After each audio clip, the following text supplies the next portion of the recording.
Okay, here we are approximately May 1st, 17 days after the first operation of a Juniper Hill split. This queen was put down below. She's been trapped here for 17 days. Queen excluder.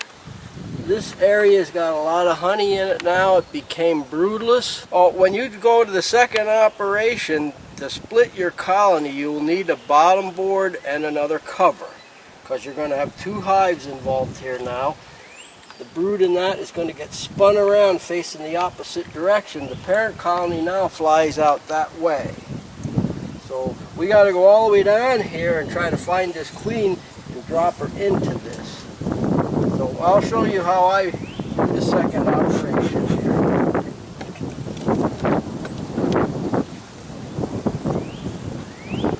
We can take that out.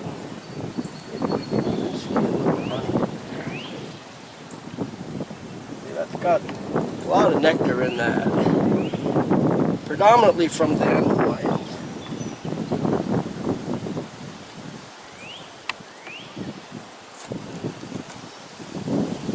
I'm going to set this, what will be the parent stock, on its new bottom board that I have over here.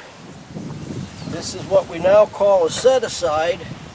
I'm going to spin that totally opposite direction here.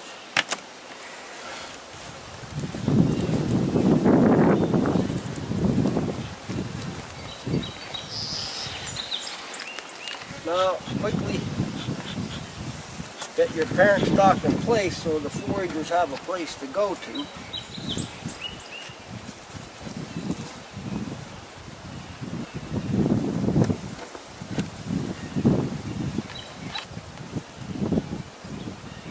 Now this is virtually broodless.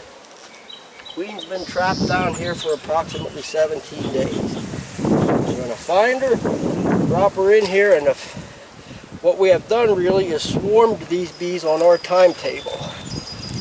There's the excluder that kept her down there.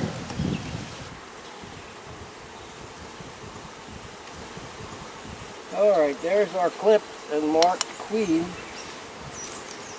Got to put her in the new parent stock that's mostly broodless. We're just going to put her right in there.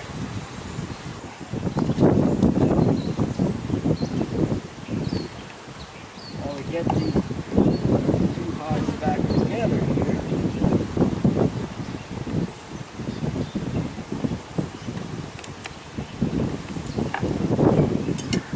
Alright, we needed the extra cover. I'll set aside right there. Our new parent stock, minimum of brood in it because of the 17 days of isolation. A shallow super that we call a buffer.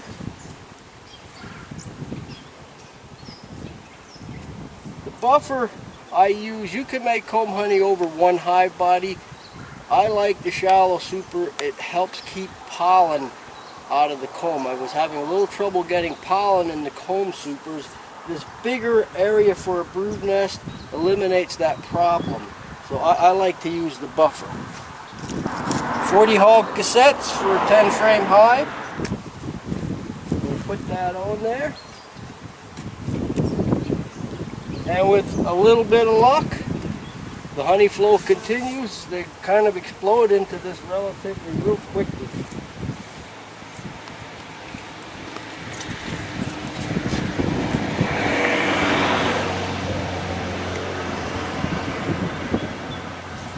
Now let's briefly discuss the set-aside.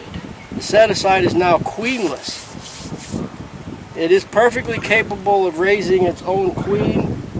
It has lots of nurse bees.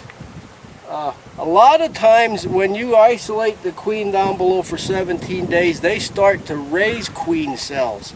And they're almost provided for when you do the split. The set-aside has queen cells well underway in preparations to swarm. In this case, I did not see that. So I'm going to provide the set-aside with a queen cell or a queen, because I do a little bit of queen rearing. Because the parent queen is in here, that is queenless, and I didn't see them starting any cells. The set-aside will lose all its field bees. They're accustomed to going in and out of there. So in effect, we swarmed this hive on our timetable. In a week or two, the set-aside actually gets a good field force going. And on a nice sunny day when they're foraging, I'll take that away, and that reinforces this colony. Those field bees come back, this set-aside won't be there, but they find their way into this colony here and boost and help me get more nice comb honey. So that's the Juniper Hill split. We'll come back and video some of the comb and see if we have some success.